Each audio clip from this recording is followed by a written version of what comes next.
Sa huling 2 araw ng sesyon sa Senado, inaasahan ang pagpapaalam ng Senate President Juan Ponce Enrile. Nakahanda na rin ang kanyang privilege speech.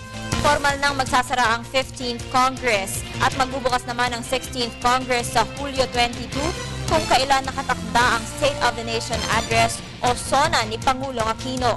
Matunog ang pangalan ni Senator Franklin Drilon na papalit sa kanya bilang Senate President. Sa tentative agenda ng Senado para sa ika-5 ng Hunyo, nakatakdang isalang sa third at final reading ang ilang resolusyon. Kabilang dito ang ratifikasyon ng treaty para sa extradition sa pagitan ng Pilipinas at mga bansang Spain, India, Great Britain at Northern Ireland. Kasama rin ang panukalang paglikha ng bagong lalawigan ng Nueva Camarines na naging mainit sa issue sa Senado bago ang halalan. Nakatakda ring isalang ang panukalang nag-oobliga sa lahat ng elementary schools at secondary schools na gumawa ng mga patakaran para maiwasan ang pambubuli sa hanay ng mga estudyante.